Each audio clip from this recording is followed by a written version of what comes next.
couple days ago, I made a video about the housing market, talking about why home sales are so slow right now and showing people why home prices continue to go up. And one of the most common things I see in my comments section on all of my housing market videos is, well, that's not happening in my market, Michael. That must only be a Florida problem. Well, today I'm going to show people that that is not the case, and the things I talk about on this channel when we're talking about real estate refers to roughly half the country, if not even more right now. Because here's a couple of high-level things. First of all, Zillow just came out with their housing market forecast, and even though they haven't always been the greatest at forecasting anything, it's very rare for them to come out with a negative forecast. And they recently revised down their home price forecast for 2025 to 1.9%. That means a 2% drop in home prices this year. Before, they were expecting a 0.6% increase. So that is actually quite the change in their projection. The reason that they revised their forecast is because of elevated mortgage rates, along with increased supply on the housing market and buyers not buying. In fact, I showed you in that video a couple days ago that existing home sales right now are set to be even worse than they were in 2024. And if we open up Reventure app and we take a look at the home price forecast across the entire country, you can see that it's probably a 60-40 or even 70-30 mix. All these areas in blue across the country are places where home prices are trending downward right now, or are going to be trending downward very soon. And all the places in orange or red are places that prices are still going up. And they are now the minority markets across the country. And you can see, for the most part, they are heavily concentrated in the Midwest and the Northeast. So by just looking at these two most reliable sources of data we have about the housing market and putting them together, this shows you that about 60 to 70% of the country is going to see a reduction in home prices this year in 2025, while 30 to 40% of areas are going to see home prices continue to go up. But I pulled some of your comments from this video and I want to go over them in some more detail. This one says that in most major cities, if you find a property under 500K as a single family home, it's practically unlivable. Now, there is some truth to this comment, but it is also false. And I'm going to show you what I mean. First of all, in favor of this comment, Zillow also found out recently that about 233 cities across the country now have starter homes that cost $1 million. So that's a lot of places where a starter home is costing you $1 million. And not surprisingly, most of these places are concentrated in the highest cost of living states in the country, like California, New York. But some new states got added to the list, like Rhode Island and Minnesota as well. But still, the average starter home across the country still stands about $192,000, guys. A far cry from $1 million, and even a far cry from $500,000. And if all these starter homes were unlivable, then nobody would be buying them, and they would just be sitting on the market forever as dilapidated dumps. But if we go back to Reventure app, we can also see on this high-level map of the United States that there are plenty of areas across the country where you can still buy a nice home in a nice neighborhood for under $500,000.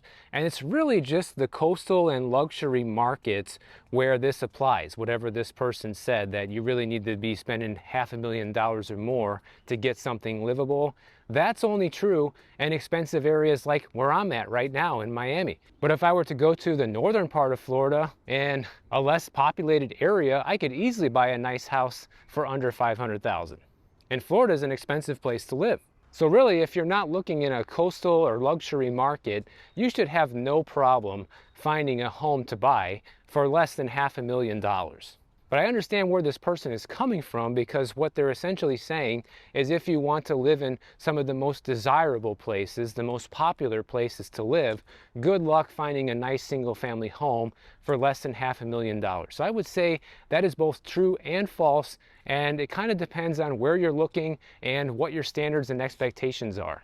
Now, this next person says that if the price of all things were cut by 40% except wages, it would definitely allow people to thrive again, and the odds of that happening means that the wealthy would have to take a hit for the team, but greed won't allow it. Just saying. And I completely agree with this person. You know, if everything were to go down 40% and wages stayed the same, or if everything stayed the same as it is now and wages went up 40% from where they are now, this would be a huge win for people, and almost everything would be affordable again, including homes. Because the problem is we have seen the cost of basically everything we buy shoot up 50 to 60% over the past 5 years, where wages have only gone up by about half of that. So nowhere near enough to keep up, and that's why people are living on credit cards and using buy now, pay later loans at a much higher rate than just a year ago to buy their groceries. Now this is where we get to the part of, well, this isn't happening in my market, Michael. Here's what I see happening. And I appreciate people saying things like this just so we can set the record straight and see what the real story is. Here's a couple of comments talking about Minnesota and the Minneapolis area. This person says, in Minneapolis there are bidding wars. At least 2 people I know paid $20,000 or $35,000 over asking price, which is very foolish right now, and I'm going to show you why it's foolish, even in a market like Minneapolis. The next person says, in Minnesota, homes are going up. I seriously can't find this channel to apply to Minnesota's reality. Seems like this is only happening in certain states. Well, as I already showed you at the beginning of this video, it's happening in most states across the country. About 60 or 70% of the country is seeing price declines right now. And if your state is not one of them, your state is in the minority. But you also got to remember, real estate doesn't work on a state level. It is a lot more local than that, even down to the zip code level. So you can't really say, well, this isn't happening in my state. You can say it's happening in my town or my county or my city, but you can't really take it at a state level. Okay, so let's take a look at the St. Paul, Minneapolis housing market here on ReVenture app, and let's really dive into the data to see if in fact this is a place that people should be paying over asking price for properties. All right, so first things first, home price forecast is actually pretty close to the long-term average, meaning that it's not really a buyer's market, it's not really a seller's market, it's kind of neutral. And you can see it was a seller's market back in 2021 and 22, like it was basically everywhere. Home values are up a modest 2.1% year over year, so nothing crazy, kind of reverting back to how things used to be before the pandemic. Really, this was kind of the average appreciation across the country in many areas. We can see there's about 15.5% of houses with a price cut right now, which is nowhere near where it used to be at 23.4%. So it is a hot market. But when we look at inventory, you can see it is climbing back up tremendously from 2022. It's pretty much back to its long-term average here. And you can see before the pandemic, Minneapolis actually had a lot more inventory than its long-term average, like 7,800, 8,000 homes in a lot of years except for 2018. So this is a very low amount compared to what it was pre-pandemic, and this is why you're seeing people pay over asking price for these homes. However, that doesn't mean it's going to remain like this forever because markets change. If we look at what happened with home prices in Minneapolis back when we had the 2008 housing market crash, from 2007 when home prices were $248,000, it slammed all the way down to $172,000 by 2012. So that is a noticeable decline. And people are very naive thinking that nothing like this can ever happen again because there's just a shortage of homes. There's this narrative that there's just not enough homes for sale on the market. Well, going back to the inventory story, we can see that that's not the case because inventory is already right back at the long-term average for Minneapolis. So things are going to start smoothing out, and that's why you're starting to see the price appreciation slow down quite a bit over there at only 2% year over year. So the idea here is that if things keep moving in this direction, prices are just going to remain stable. They're not really going to go up. They're not really going to go down. So paying over asking price, you're kind of buying into future equity that you hope you're going to get in this property, and that can be a mistake if the Minneapolis market sees a surge in inventory, because as we can see from the past, that is definitely possible. Even before the pandemic, it's not unusual to see years where there's, 8,000 homes for sale, and right now there's only 5,800. If that happens, what do you think is going to happen to that extra $35K that you paid over asking? It's going to evaporate out of thin air. Now, this person made a comment talking about how they kind of got wiped out in the 2007-2008 housing market crash. And they said that I totally agree with Michael because only the rich can survive and only the rich are buying and middle class cannot afford it. I got caught in the crash in 2007. I now live in a mobile home park and I bought a brand new home and it's paid for, and I'm never going to own a house again until they come back down to bare bottom prices. I would love it if they came back down to 2008 prices because I wouldn't feel like I'm being screwed on the price, but I feel sorry for the people that have bought beautiful places and they don't want the value of their home to go down.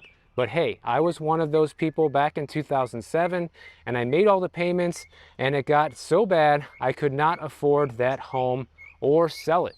And that truly is worst case scenario, guys. When you buy a home, even for a price that you think you can afford at the time, and then the economy takes a major dump like it is right now, and all of a sudden you can't afford that home, at the same time the cost to afford and maintain that home is going up, it's a nightmare scenario for people.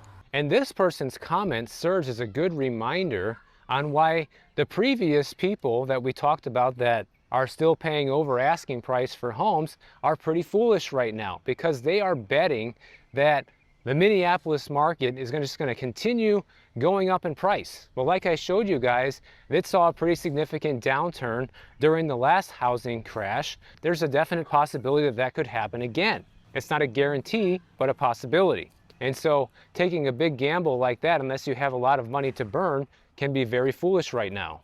Now, this comment I think is pretty suspicious. I'm not saying they're lying. I'm just saying that the realities of this market doesn't line up with this comment, okay? My daughter listed her house in Colorado Springs yesterday and got a full price offer today.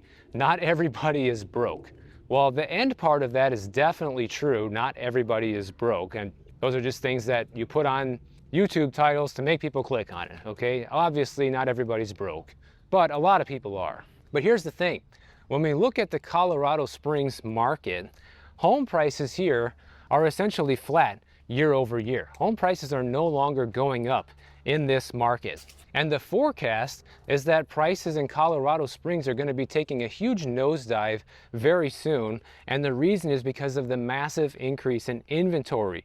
Take a look at this long-term average of inventory in Colorado Springs. It's only usually about 1,300 homes on the market. Right now, there are over 2,400 homes for sale on the market in Colorado Springs. The price cuts in this market are also surging well past the normal average. Usually it's about 18% of homes with a price cut in Colorado Springs. Right now it's 28% of homes with a price cut. You combine that with the inventory exploding, guys, prices are going to be coming down tremendously in a market like Colorado Springs. They've already stopped growing. Next step is going down. Why do we see situations like this happen? Well, there's a few reasons that I've seen in my experience with real estate, okay? When you see an area where all of the trends and all of the data is pointing to the fact that the market's on the decline, but people are getting, full price offers day one on listing, this usually means one of a few things, or maybe all of them. It's usually either because that home is in an exceptional school district and a lot of parents are competing to have a home in that district, and there's so many homes to go around, and this one comes up, they get a full price offer. That could be one thing. The other thing is the home could be turnkey and one of the only houses available in the neighborhood, or the best house available in the neighborhood compared to everything else that has popped up. And when the home is that nice compared to all the rest of them, then of course it's going to sell right away. Desirable homes in desirable neighborhoods are always going to sell quickly, guys. No matter what condition the market is in, that's just the reality, as long as the price is right. And another thing that can impact a home selling right away, even in a bad or down area or market, is a small little sub-market. And what I like to think of is over here in Surfside in Miami, you have a religious group. A lot of Jewish people live in that area, and a lot of them buy homes in that neighborhood specifically so they can be walking distance to the synagogue. And what this does is it puts prices artificially high because the demand is artificially high to a subset of people. Whereas if you look at this neighborhood to an ordinary person, you'd say, why would anybody pay this amount of money for a house? Because it's not worth it for an ordinary person. But if you fit into this particular group, then it might be worth it to you. So I'm not saying it's impossible to see home prices go up or to see certain neighborhoods or zip codes in a down market where prices actually still go up and homes still sell like hotcakes. That's always going to be possible, guys. There's always going to be certain little areas that have a lot of demand. That's why there's that old saying with real estate, right? Location, location, location. The location of a property can increase the value of it exponentially, especially to certain groups of people. This comment here is kind of stating the obvious, but it's interesting to point out because so many sellers these days miss this one. And they say the secret to selling your home in a difficult market is to lower your price to a reasonable amount. So some people have to learn the hard way like this person did, like, okay, if you want to sell, the house needs to be priced reasonably. And reasonable is open to interpretation.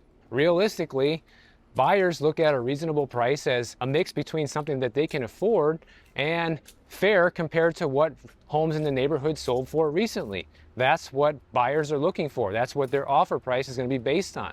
And if you have a house for sale, for example, that you find yourself consistently getting lowball offers on, no one's making anywhere near a full price offer, that is a huge indicator that that home is overpriced. Regardless of what you think it might be worth, all the buyers are telling you that it's not. This was an interesting comment.